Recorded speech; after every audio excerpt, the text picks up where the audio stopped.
Canadien, non, pas encore. Je suis résident permanent avec ma femme et mes enfants et une fille.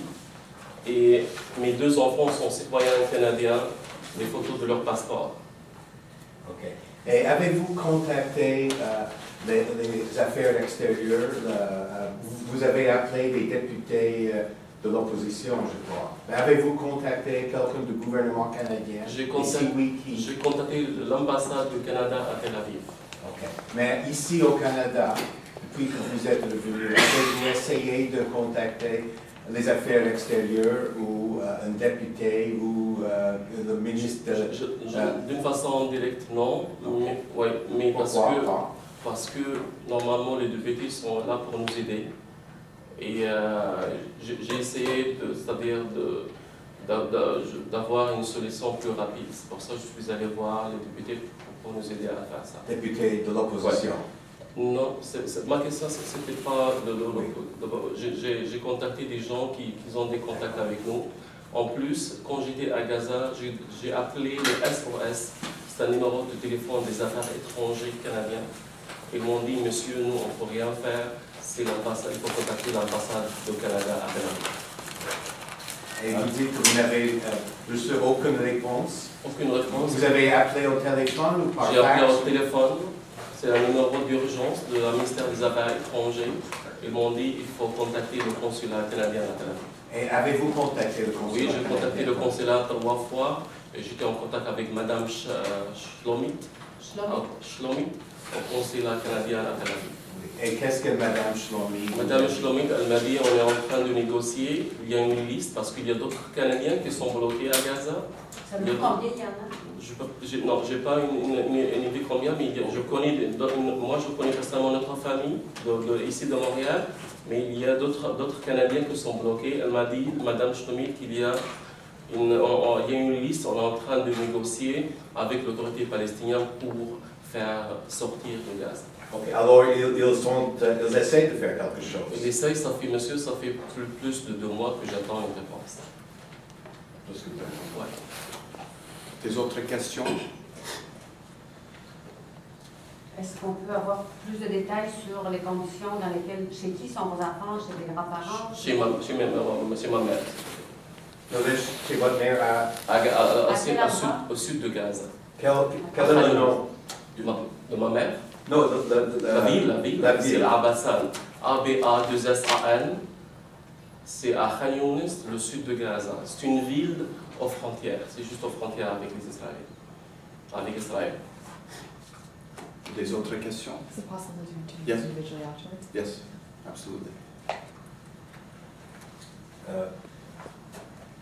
Et vous, vous êtes venu au Canada d'où exactement? Pouvez-vous nous parler de vos antécédents un tout petit peu? Oui, je suis venu de Gaza, ça fait 4 ans que je suis là.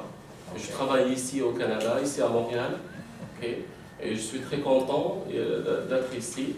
Mais je suis allé pour voir ma mère, que je n'ai pas vue depuis 4 ans. Ma mère, elle n'a pas vu mes enfants, mon enfant 3 ans et 1 an et demi, elle n'a pas vu. Ma mère, elle a 75 ans. Je suis allé pour la voir. Êtes-vous né au Gaza? Non, je ne suis pas né, je suis né en Algérie. Ok, vous êtes né en Algérie. Oui, mais je suis palestinien. Ok. Et ça veut dire que vos parents sont nés en Palestine, qui était Palestine avant 48? Moi, en 67. Avant 67. Avant 67. Donc, ils étaient réfugiés d'un village ou une ville. Mes parents, ils travaillent, mon père est décédé, mais il travaillait en Algérie, on était en Algérie. Après, on est retourné à Gaza en 1994. Et qu'est-ce que vous faites comme travail ici? Ici, je travaille avec une compagnie Best Buy. Best Buy? Ah, Best Buy. Best Buy. Best Buy. Best Buy. Best Buy. Best Buy, ok, Best Buy. Les magasins Best Buy. Ouais. Ok. Un magasin. Et votre femme est ici maintenant ou elle est non, là? ça est bloqué toujours avec mes enfants. Et votre femme s'appelle? Le nom, je vous donne le prénom, c'est Bayan. B-A-Y-A-N. Vous ne voulez pas dire votre nom de famille? C'est le même nom de famille, même chose. Aboudraz, A-B-O-U-D-R-A-Z. A-B-O-U-D-R-A-Z. Là, vous n'avez plus de nouvelles du tout du consulat l'ambassade canadienne. Non. Puis ici, les démarches. Les démarches, j'attends toujours des contacts avec les gens que j'ai déjà annoncés. Là, vous avez dit, excusez-moi, vous avez dit tout à l'heure que vous n'avez pas eu de contact avec le ministère des Affaires étrangères ici pour... Quand j'ai contacté, quand j'étais à Gaza, j'ai contacté un numéro de téléphone. Oui, mais ici. Non, directement, actuellement non, mais quand j'étais en place, ils m'ont dit, on ne peut rien faire, c'est l'ambassade canadienne à Tel Aviv qui sont responsables de la sécurité. Et comme, juste en sous-question, depuis 2 mois, la situation s'est aggravée de beaucoup. Il y a eu un échange beaucoup suite au lancement des Qassem à Sderot et à d'autres places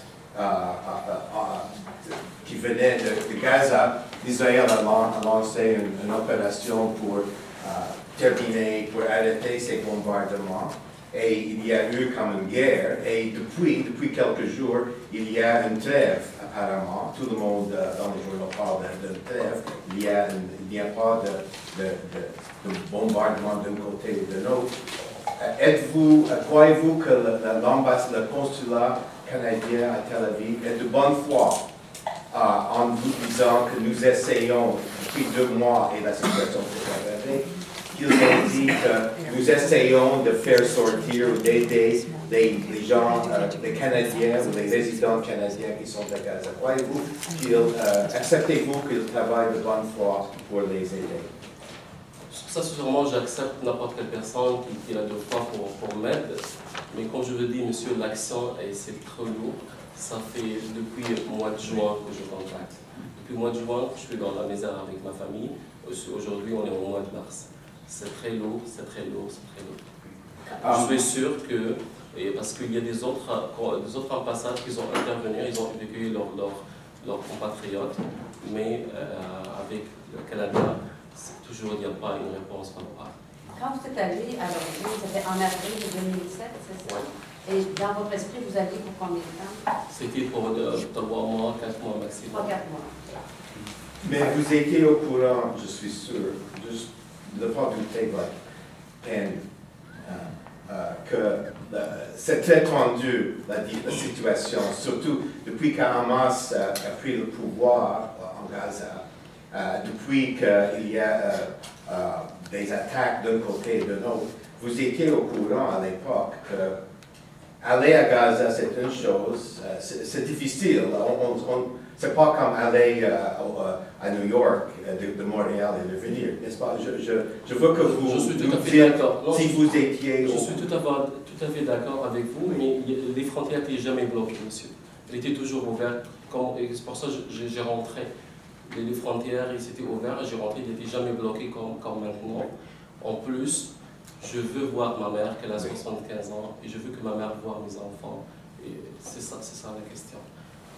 Et le fait que le Hamas est au pouvoir et a déclaré vouloir ne jamais accepter Israël et qu'il y a eu une quasi-guerre, est-ce que vous mettez ça en contexte? Est-ce que vous comprenez que c'est difficile pour les gens qui sont là? Je ne suis pas là pour une raison politique, je suis là pour ma famille. Humanitaire. Ouais, c'est ma famille que je veux.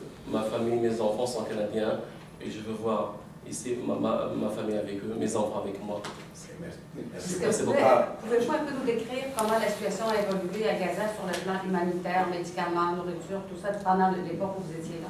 Pendant l'époque que j'étais, c'est très difficile, la situation, très difficile, inimaginable. S'il n'y a pas de médicaments, il n'y a pas de vaccins, et pas de nourriture, pas d'électricité, pas de gaz. Vraiment, c'est très difficile. Est-ce que vous avez eu des contacts avec vos enfants depuis votre retour? Est-ce que vous avez été en mesure de leur parler pour nous dire comment ça s'est passé? Je les contacte par téléphone.